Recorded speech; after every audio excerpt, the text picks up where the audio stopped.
Meus caros, vocês acham que a onda fascista de agora é passageira ou chegou pra ficar? Isso é uma pergunta interessante porque a gente tem que entender por que ela veio, né, para entender se ela vai ficar. O fascismo é o botão de emergência do capitalismo. Ele surge em momentos de crise, no qual a classe trabalhadora sente os efeitos antes de qualquer um, né? E no lugar de tomar uma via de realmente agora romper com o sistema que está causando isso, ela acaba sendo cooptada por um movimento que faz ela acidentalmente defender seu próprio sistema. Então, o fascismo, ele é esse momento, né, esse botão de emergência que é acionado todas as vezes que ele é necessário. Qual que é o momento que o fascismo vai passar? Quando a crise do capitalismo passar. Porque as crises são cíclicas. Então, se a gente entrar num momento no qual o capitalismo saia da recessão que ele está, o fascismo não se tornará mais necessário para conter o ímpeto de organização da classe trabalhadora. Agora eu vou fazer uma perguntinha. O fascismo, a meu ver, até onde eu enxergo, o pensamento fascista, ele é um pensamento simplista. É aquela coisa, problemas complexos, soluções simples, né? Porque ele é, entre aspas, populista, né? O que os estadunidenses chamam de populismo. Bom, a questão é mais ou menos o seguinte, é muito fácil fazer uma população ter um pensamento fascista. É muito fácil, porque me parece que é o intuitivo. O mundo não é intuitivo. O mundo não é intuitivo, mas a pessoa entra naquela. Eu acho contra-intuitivo, inclusive. Porque você tem... não, mas sabe por que eu penso isso? Porque é fácil você não gostar do diferente. É fácil. Você tem que lutar para não gostar do diferente, nesse sentido, quando está em crise. É fácil você se apegar em religião. É fácil você achar que é o nós contra os outros. É fácil você achar... Sabe, tipo, uma série de fatores que são muito simples tipo, me parece que realmente... Tipo, pega períodos que... é que aí seria anacronismo, né? Mas, sei lá, se pegar períodos, sei lá, da era medieval na Europa, sabe? Coisas anteriores. A culpa é dos judeus, a culpa é de não sei quem.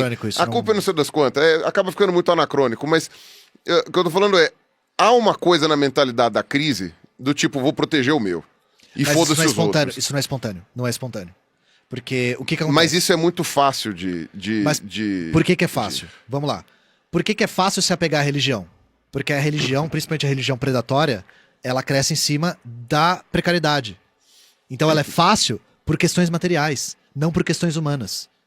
O que eu não gosto no seu argumento é que ele estava apontando ligeiramente para uma direção de natureza humana. É fácil gostar porque os humanos não são facilmente suscetíveis a não gostar um dos outros. Eles são, no capitalismo, por conta de circunstâncias materiais do capitalismo, entende? Então a religião é fácil de se apegar justamente porque ela preda, a religião predatória, tá? Tô falando disso. Ela preda em cima de pessoas que estão em carestia. Vocês sabem disso, eu não tô falando nenhuma novidade, sabe? A mesma coisa, não gostar do outro fica mais fácil em momentos também de carestia, porque o outro geralmente é tido como... Tá roubando recursos. Ele é tido como culpado da própria carestia. O clássico é tá roubando meu emprego. Que é, o cara e é um paradoxo que, por isso que eu falo que não é lógico. Você falou, mas é uma coisa que é lógica. Não falei que é lógico, falei que é intuitivo. Não, também acho. O intuitivo, muitas vezes, é o contrário do lógico. Mas eu acho pior que até melhor a palavra intuitivo, é contra-intuitivo pra caramba, porque ao mesmo tempo, o imigrante não trabalha e tá roubando seu emprego. Isso é totalmente contra-intuitivo, sabe? Ele consegue ocupar o lugar de preguiçoso e ladrão de emprego ao mesmo tempo. Não tem coisa mais contra-intuitiva que isso.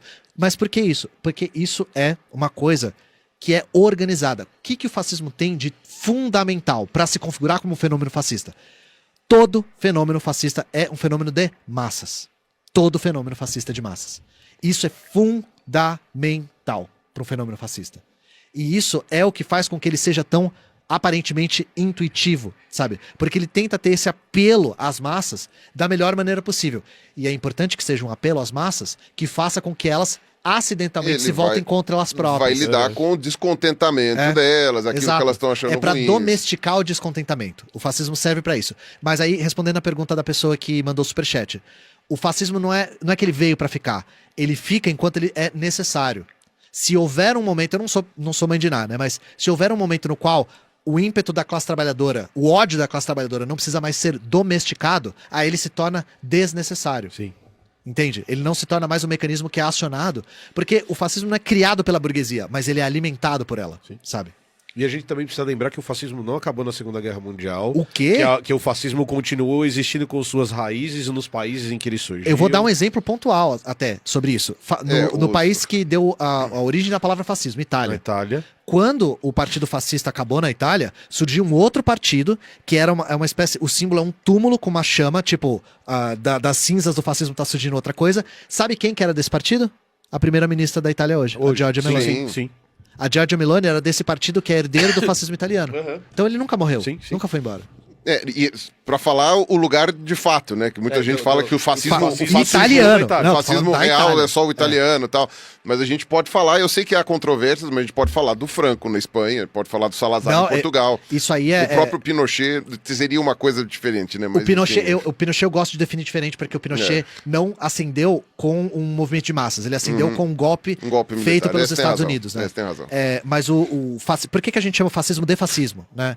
Isso é uma coisa interessante. A extrema-direita, ela costuma fazer essa confusão para que fascismo fique mais difícil de entender. Então eles falam assim, fascismo é o que aconteceu na Itália. Uhum. Não tem como o Bolsonaro ser fascista. Ele não tá é na italiano. Itália. Ele não tá- Apesar dele querer o passaporte, né? ele não tá na Itália. A gente não tá na Itália. E isso é uma. Por que a gente chama o fascismo de fascismo com nome italiano? Primeiro, na Itália, não foi o primeiro lugar no qual esse tipo de fenômeno aconteceu. Uhum.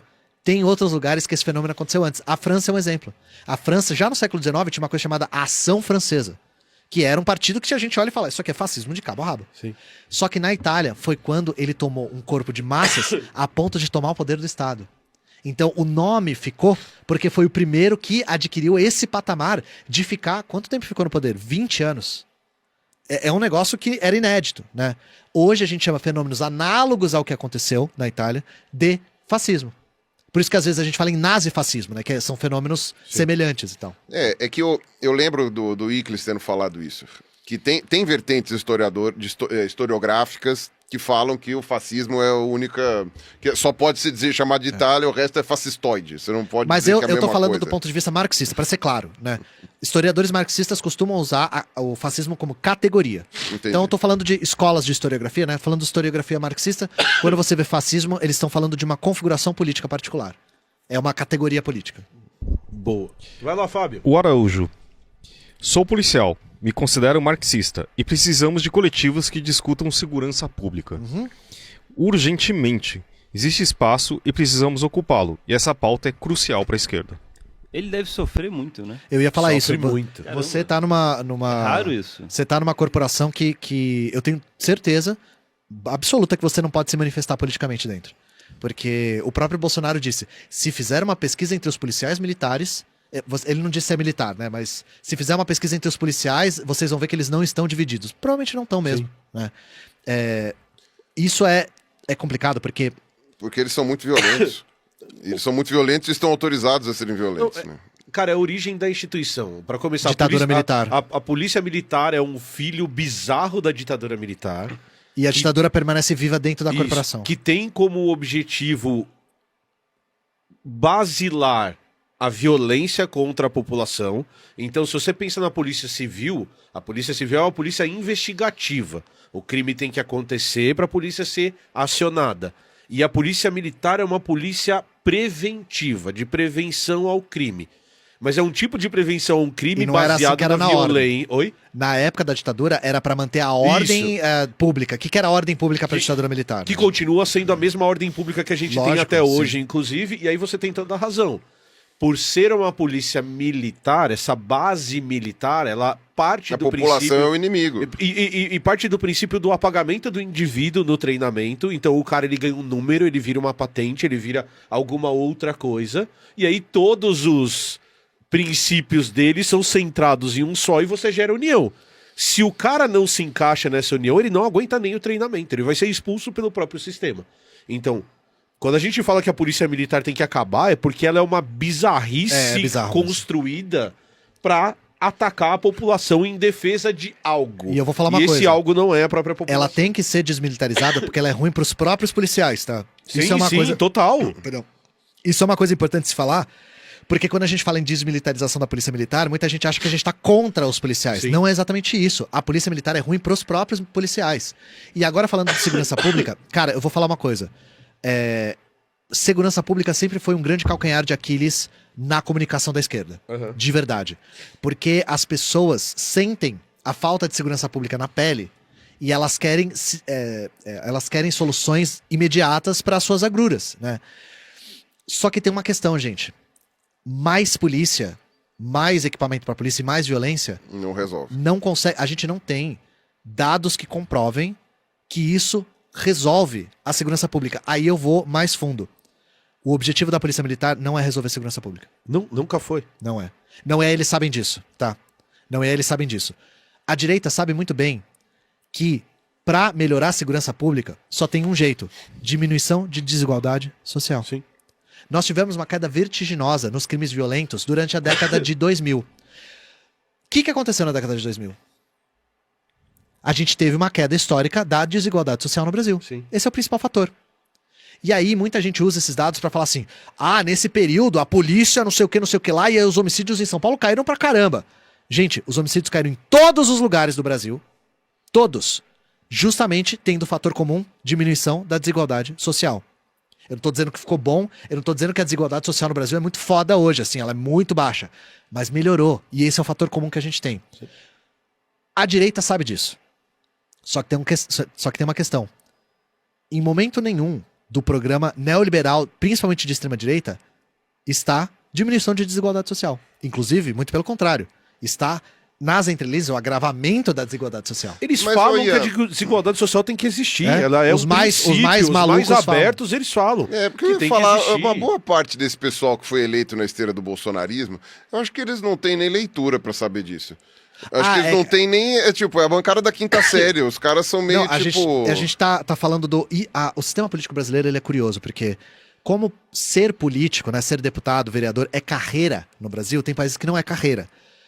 Ele também é visto como uma forma de ascensão social. Uhum. Então uma coisa que acontece é, pessoas pobres acabam se lançando como vereador ou deputado, são apadrinhados por burgueses, por interesses locais de agronegócio, de industriais e tal, de empresários, vão para as câmaras e para as assembleias como bodes expiatórios da extrema-direita e acabam sendo pessoas que, na verdade, são condutores de leis aprovadas para determinadas categorias. Então, essas pessoas buscam, na política, sua ascensão social e acabam se associando à extrema-direita por circunstância. Por isso que você está dizendo, essa pessoa aí nem deve ter leitura. Ela definitivamente não, mas quem pensou no que ela está votando tem. Sem dúvida. Entende? Porque ela não vota sozinha. Ninguém vota sozinho. Vota no partido, vota ou na orientação do bancada, partido ou da bancada, exato. E a bancada geralmente é financiada. E quem financia, quem paga a banda, escolhe a música. Essa pessoa que pagou a banda sabe muito bem o que tá fazendo. E aí a questão é, a solução mais aparente de segurança pública é mais policiamento. Porque ela parece que resolve o problema. E é uma forma de fazer uma série de jogadas que é abafar o fato de que segurança pública se resolve com diminuição de desigualdade social, número 1. Coisa que nunca está em programa da extrema-direita. Número 2. Canalizar recursos para as Forças Armadas e para os militares. Eu dou um exemplo agora. Nós tivemos a aprovação em São Paulo das escolas cívico-militares. As escolas cívico-militares são um grande esquema de desvio de recursos públicos para milico aposentado. Que não funciona, tem artigos Sim. mostrando com realidade Não do mundo muda que não funciona. bosta nenhuma. Aumenta a violência contra o aluno e cai a nota. O problema não é disciplina nas escolas, o problema é estrutura, mas isso serve pra colocar milico que tá aposentado dentro da escola pra ficar vendo corte de cabelo e uniforme, pra ganhar R$9.000 por mês e só, sabe? Não, e até porque, eu lembro que esse negócio da escola cívico-militar, eu vi uma análise, agora eu não me lembro qual, acho que tá... Lá no Blabologia, Não. pelo Emílio Garcia. Não, eu vi o teu vídeo também, mas não, eu acho que, não sei nem se foi o Maurício Ricardo, acho que é alguém que tinha falado. Que ele disse assim, se fosse só tentar fazer uma coisa mais de deixar a coisa, sei lá, por exemplo, organizar os alunos, uma coisa assim, isso não é particularmente ruim. Muito pelo contrário, o aluno tá também para aprender a parte, assim, tipo, de viver em sociedade, sair do berço da família, entender como se relacionar. Então, tipo, faz aquela questão de você obedecer também, de você entender o que tem que fazer. Mas não, agora todo mundo sentado, agora todo mundo para lá, não sei o quê. O problema não é esse, né? O problema é que é aquela coisa, uma repetição idiota de cantar hino, de fazer não sei o quê, de tipo, ficar declamando coisas. Colocou um trecho de um vídeo dos caras na escola cívico-militar, os caras declamando. Ridículo. Quem que é a diretora? É a fulana. E quem que é, não sei o quê. Sabe, é uma coisa tão arcaica, que é aquela coisa de decorar. Quanto é 2 vezes 2? É 4. Quanto é 2 vezes... Mano, Isso é um grande teatro pra dar alguma função pra um militar aposentado ficar lá ganhando dinheiro público a troco de nada. e bem, sabe? né? E ele já Muito- tem a aposentadoria muito dele, bem, é eles pra ganham muito acumular bem. coisa. Então, e aí tem o último fator que é o mais importante a respeito dessa questão da segurança pública, que é... Aí eu vou trazer a análise dos Panteras Negras. Os Panteras Negras, eles fizeram uma análise brilhante, que é... Eles enxergavam a dinâmica da polícia nos guetos negros da mesma maneira que eles enxergavam a colonização, por exemplo, da Argélia. A Argélia também foi separada em guetos árabes e franceses. E a polícia francesa não estava lá para proteger os argelinos, estava lá para manter eles no devido lugar. A polícia brasileira faz a mesma coisa. A lógica da polícia militar com as favelas é de colônia. Eles não querem proteger a favela, eles querem manter os favelados no seu devido lugar. Então, a segurança pública tem todos esses fatores que eu tô falando. E, claro, nós da esquerda debatemos segurança pública. Só que a gente debate em termos que não são tão acessíveis para as pessoas que estão sofrendo isso na pele. Que estão sofrendo assalto na rua e que acham que se botar mais polícia na rua dela, ele não vai mais sofrer assalto. Isso é muito visível, mas isso não dá resultados concretos a longo prazo. Mas, Ian, será que a única solução a curto prazo, assim, que não é uma solução, mas é só policiamento? Porque, Não é a solução. porque, é não, policiamento, exatamente, não não, é. eu sei, mas tipo assim... É que aparenta ser. O que eu tô aparenta mas o que eu tô falando assim, eu entendo isso. Na verdade, pra mim, essa é a discussão curto prazo versus longo prazo, né? A direita só pensa em depois que o crime já aconteceu, que compreender o cara, eles como falam, dar vai choque ter no saco castração dele. química. Foda-se, velho. Eu quero é que a pessoa não seja estuprada. Exatamente, Tipo, o pessoal fala assim, é óbvio que eu quero que, sei lá, se minha mãe é assaltada e alguém dá um tiro nela, eu quero que aquele criminoso seja punido. É. Mas eu também prefiro que a minha mãe esteja viva. Então, tipo, eu quero que aconteça algo antes dele ser... Então, beleza, pra mim essa é a grande diferença. Agora, eu entendo que é ingrato, né, a esquerda realmente é uma situação meio complicada nisso daí, porque a gente sabe que o problema da violência, ele é uma coisa a longo prazo, não é nem a médio prazo, é a longo prazo. Dá pra você E ir ele fazendo... move paixões também. Dá pra fazer que é isso foda. paliativo. É porque... É foda, você ser assaltado, é horrível, alguém meter arma na tua cabeça, você se sente, às vezes, ser baleado pelo horrível, bandido, de é uma verdade. coisa realmente abominável. Você, fruto do seu trabalho, do seu dinheirinho que você juntou, comprou aquele celular, perdeu do dia pra noite, né? Isso é uma coisa que realmente deixa as pessoas com muita raiva. E com medo, né? E aquela coisa de não sei se meu filho vai voltar pra casa, não sei se não sei o quê. Então, eu entenderia que teria que ser apresentado uma solução efetiva a curto prazo. Que eu não sei, não sou eu que vou dizer qual é. Eu não sei. Mas a questão é isso que o Ian falou, cara. Não existe. É assim, ó. A gente já fez a tentativa. Acho que isso é o mais importante das pessoas que estão assistindo entender. Tem um negócio que foi feito no Rio de Janeiro, que você pegava e colocava a polícia dentro da favela, armado até os dentes, construía o PP, colocava lá para ter uma solução a curto prazo. Então o problema, e aí não é o Emílio falando, o problema é, o favelado é violento, porque é isso que o PP dizia, eu vou colocar a polícia, eu vou colocar o exército dentro da favela. Não, e o isso crime vai organizado resolver o não é problema. bonzinho. Não. A galera tá falando assim... A gente tá falando em solução para problema. Então, eu não tô discutindo se o bandido A ou o bandido B. Vamos ver se o que foi feito é efetivo. E não é. Não. E aí o Não, resultado... eles tomaram o lugar dos bandidos e ficaram piores E o ainda. resultado a curto prazo é um aumento da violência Mas é por e não isso uma que diminuição. eu tô falando, Emílio. Não é isso que eu tô querendo dizer. Eu tô falando assim, esta não é uma boa solução. Ponto. Muito pelo contrário, ela piora o Então, problema. Mas algo deveria ser feito. Tem algo que deveria ser feito. A curto prazo. Não existe Não solução existe. a curto prazo. Não existe. Não e aí, existe. E aí eu acho que essa é uma questão importante pra te falar. Porque senão é batalha por que a PM perdida. não acaba? Sabe por que a PM não acaba? Eu consigo te dizer claramente por que a PM não acaba. Porque qualquer candidato que chegar e falar que a PM tem que acabar, do jeito que a gente tá falando aqui, vai perder voto e não vai ser eleito por isso. Por quê? Porque a população não entende, por uma série de fatores, que a questão que a gente tem é de desigualdade social. Por que que a Finlândia é melhor do que aqui? Porque a desigualdade social em relação à violência, tá? Não é porque os finlandeses Não, são mais não, evoluídos. não. É porque a desigualdade social lá é escala de vezes menores do que aqui. Então, a hora que o cara vai sair para trabalhar, ele sabe, em primeiro lugar, que ele vai ter emprego, que ele sabe que ele vai ter uma casa para morar, que ele sabe que o sistema de saúde funciona, que ele sabe que o filho dele vai ter oportunidades. A hora que você cria esse sistema, a polícia anda desarmada na rua. Por quê? Porque a pressão social é muito menor do que aqui. Qual é a solução a curto prazo? Não tem. E Não a que a tem. gente tentou só piorou. Então, a grande questão, no final das contas, é essa. A gente tá procurando, não você, uma solução fácil. Eu vou lá e vou comprar 1 milhão de fuzis, vou dar Mas- na mão das pessoas e vai resolver o problema da violência. E isso Não, mas não Emílio, existe. o que eu tô falando é, você não tem como, digamos assim, ganhar uma eleição ou fazer uma Isso. coisa propositiva se você não entregar uma coisa que é um flagelo da população agora, que é resolver a violência. A dona de casa que é assaltada quando tá indo na feira, ela quer uma solução para agora. E ela vai votar no candidato que apresentar uma solução. Ok, a solução de mais policiamento não funciona, por Isso. quê? Porque não adianta.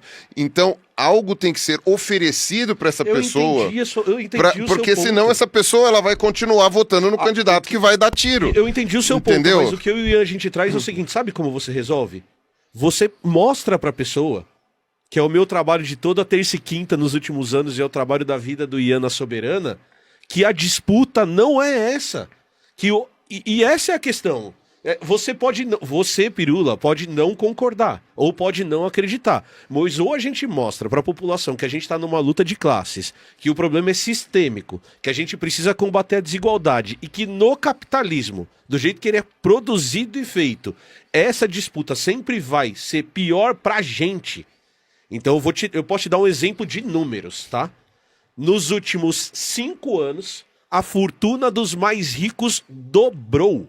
E isso aumentou a desigualdade. Ou as pessoas começam a entender que a gente está numa luta de classes e que a gente tem que lutar pelo que é nosso para diminuir a desigualdade, ou a solução sempre vai ser a solução simples. A classe dominante armando e usando a força dela para continuar matando quem é nosso. E eu quero complementar uma coisa aqui. Você tá partindo de um equívoco de leitura, Pirula, que é: não existe solução eleitoral para isso. É. Então, porque a gente tem uma visão limitada que é, todas os problemas da sociedade devem ser resolvidos através da política e o nosso mecanismo político são as eleições burguesas. Gente, tem coisas que não são resolvidas com as eleições burguesas. Tem coisas que são insolúveis dentro do sistema de eleições burguesas. Essa é a duríssima realidade, mas é a realidade.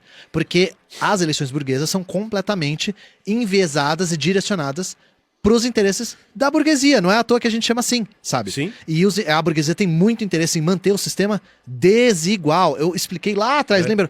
Por que os Estados Unidos têm interesse em manter o país subdesenvolvido? Porque a desigualdade é fruto do lucro. O desespero da classe trabalhadora é fundamental para a disciplina da classe trabalhadora, para que ela gere mais lucro para a burguesia. E a gente Tudo tem bem, um exemplo prático. Eu vou te dar um exemplo prático. Tá. Você pega o Lula de 86, o Lula de 87, ele é um Lula muito mais radical do que o Lula que vai ser eleito nos anos 2000. Pro Lula ser eleito, ele tem que jogar o jogo da democracia burguesa. Ele vai para um lado de centro-esquerda, ele adota uma política econômica liberal, porque só a partir do momento em que ele é purificado, ele consegue se encaixar no que a gente Tudo chama bem. de democracia. Tudo E aí bem. o encarceramento em massa acontece justamente na época do PT. Exatamente. Mas é porque o que eu tô pensando é o seguinte: a coisa tá no cangote. Tá no nosso cangote. A gente tem eleição hoje no segundo semestre agora, que já tá chegando, já estamos no último mês do primeiro semestre. A gente tem eleição. Não vamos ter revolução até outubro. Então, tem que fazer as pessoas votarem em pessoas mais conscientes. Não vai acontecer. E essas O Boulos pessoas, vai perder em São Paulo, pessoas precisam ter uma... O Boulos, a gente vai perder. Sim, o Boulos vai perder. O Boulos vai perder em São Paulo. A cidade A menos de que São Paulo, aconteça alguma coisa muito bizarra. A cidade de solução- São... Desculpa, Ian, perdão. As eleições burguesas não são solução para quase nada. Sério. Sério. O não sabe? prefeito vai ganhar do Boulos em São Paulo. Vai. Porque vai ter um segundo turno e todo mundo vai ficar do lado dele. Exato. Porque convenceram a população de que o Boulos vai tirar a casa deles. Então, É eleições isso. burguesas são feitas para que a burguesia sempre saia por cima. Não Então adianta. não há, assim, tô falando assim, mas Na nossa visão, não Tá. há solução. Ok. Não. Não. A não gente, tem a solução. gente é revolucionário porque a gente acha que ou acontece a revolução ou não Tá, há solução. tá bom. Quando vocês acham que pode acontecer uma revolução? Não tem a menor ideia. Aí, cartomante, tarô. O que a gente sabe é o que precisa ser feito. E o que precisa ser feito eu tô fazendo, inclusive, né? Organização da classe trabalhadora. Eu sou organizado e eu sempre digo: se você acha que também, se você acredita nessa via, organize-se. A melhor coisa que você pode fazer, inclusive, é a única que é efetiva. A única que foi efetiva ao longo da história. A gente acredita que não existe solução que não passe pela auto-organização da classe trabalhadora, como classe, tá? Não só como categoria, mas como classe. Então, e sim, não é uma solução simples, sim, é algo que dói, sim, é algo que vai criar rachas.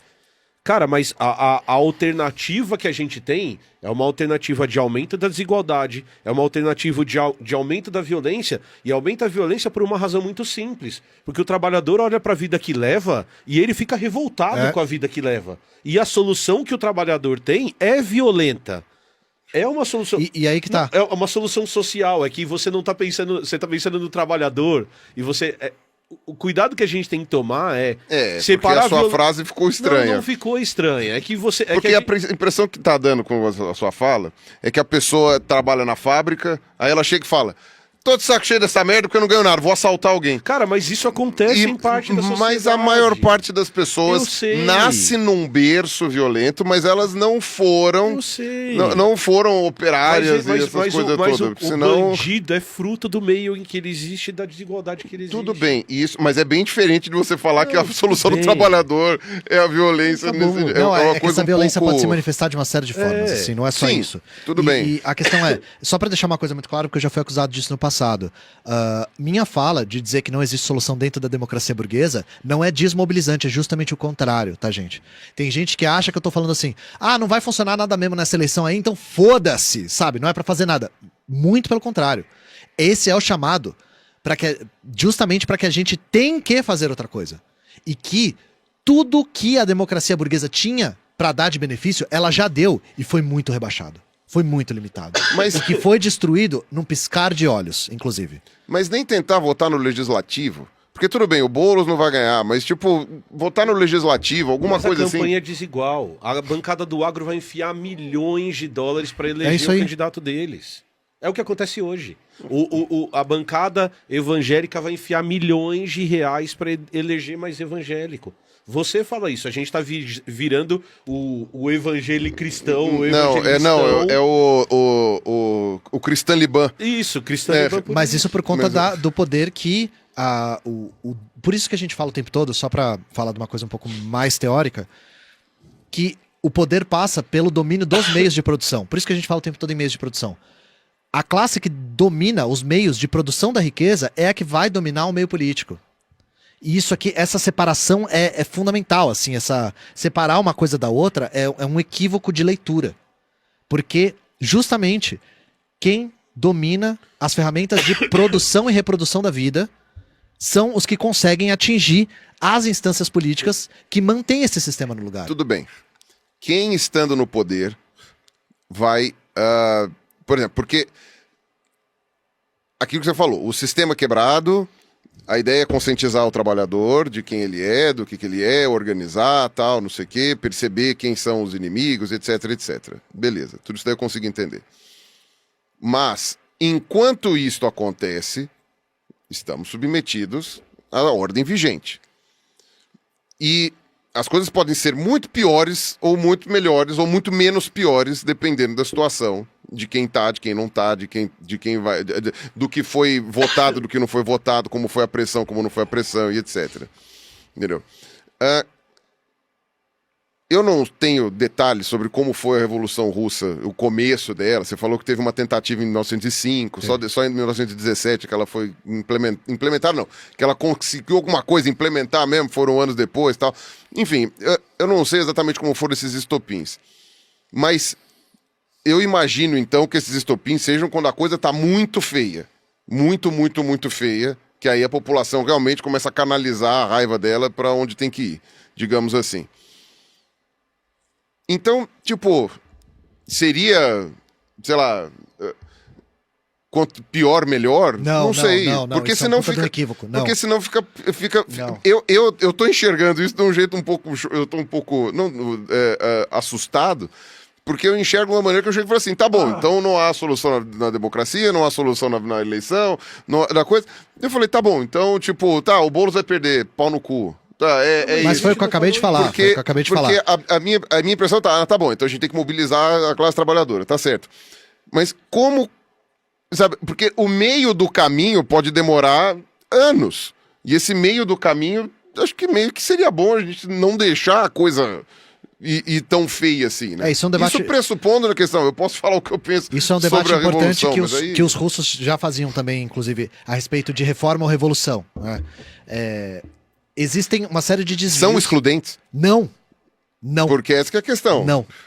Não são. E isso é importante, porque dizer que uma revolução exclui qualquer forma de reforma é o que os bolcheviques chamavam de esquerdismo. Esquerdismo é, então não dá pra fazer nada, então foda-se, eu não vou fazer nada nesse sistema, eu vou esperar a revolução chegar porque ela vai ser a panaceia do mundo. Isso eles chamavam de esquerdismo, sabe? Os comunistas da minha linha defenderam a eleição do Lula. Porque a gente entendeu que o Lula, que derrotar o Bolsonaro era o primeiro passo pra gente derrotar o fascismo. Primeiro passo, não é a derrota do fascismo. E que só do Lula estando no poder e o mínimo de avanço em relação ao governo Bolsonaro salva a vida de muita gente. Isso É isso então, que eu tava pensando, nós exatamente. temos uma leitura bastante categórica a respeito de reforma ou revolução. Mas o que você falou é importante. Você falou, parece que quanto pior, melhor. De jeito nenhum. Isso aqui é uma coisa que eu quero explicitar de verdade. Isso tem nome, aceleracionismo. Já me corrigiram, falaram, não é... Tá, tô chamando então de aceleracionismo, tá? Que é, a gente tem que acelerar a gravidade da situação da classe trabalhadora, porque aí a revolta vai ser tanta que a revolução vai acontecer. Isso não é verdade. Isso, eu pensei nisso agora, eu Isso nem não é sabia verdade. desse negócio. Eu tô ouvindo a conversa Isso e eu é uma pensei linha que nisso. existe. E eu fiquei um pouco assustado. Mas do que eu essa falei, linha é um tá? equívoco. Essa linha é um tremendo equívoco. Porque, senão, a revolução já teria acontecido numa série de países, porque o sofrimento da classe trabalhadora é imenso, imenso. A questão é, a gente não vai ser agravando o sofrimento da classe trabalhadora que a gente vai atingir uma revolução. Não é. Não achem isso, justamente por essa É razão. porque ninguém sabe pra onde vai a classe trabalhadora. Não, Ela isso é uma pode- leitura péssima. É uma leitura péssima. O que a gente acha é, a classe trabalhadora vai ter a sua situação, dependendo do patamar da organização, da luta de classes, esse sofrimento vai vir. Ele vai vir.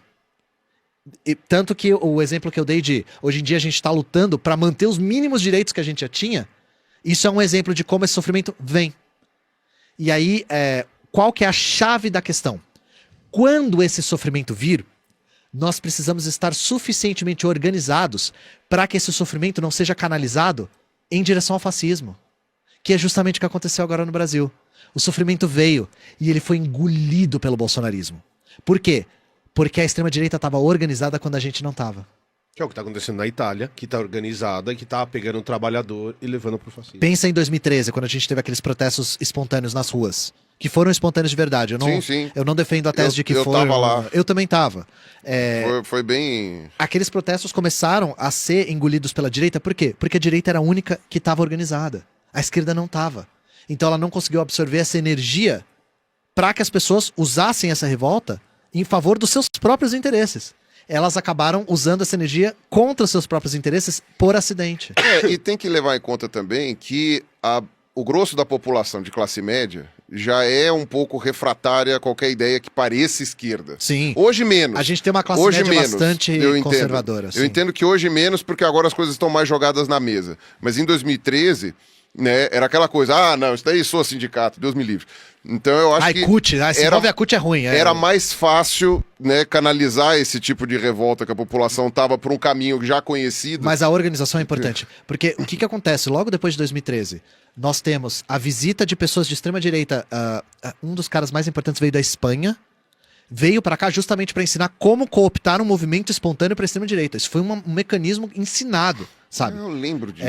Que é a da Citizen Go, lembrei o nome. Que a Citizen Go é tipo um think tank que ensina como cooptar movimentos populares para a direita e torná-los populistas, como o centro do capitalismo chama. Aqui, populista, a gente associa ao Lula, mas o centro do capitalismo, o populismo é o Trump, por exemplo, né? E a gente tem também outra ingerência, que é a Atlas Network, que é uma espécie de hub de think tanks, começa a financiar movimentos aqui no Brasil, tipo o MBL, tipo Vem Pra Rua. E isso tudo a direita organizada internacionalmente viu o movimento no Brasil e cooptou esse movimento com muita grana e muita experiência. A esquerda tava como? Chupando o dedo. O PT tava mais rebaixado que um Chevette. Os comunistas estavam correndo que nem galinha sem cabeça há anos, sabe? Sem saber pra onde ir. Que força que a gente tinha como classe pra conseguir canalizar essa energia para um movimento de massas? Não tinha.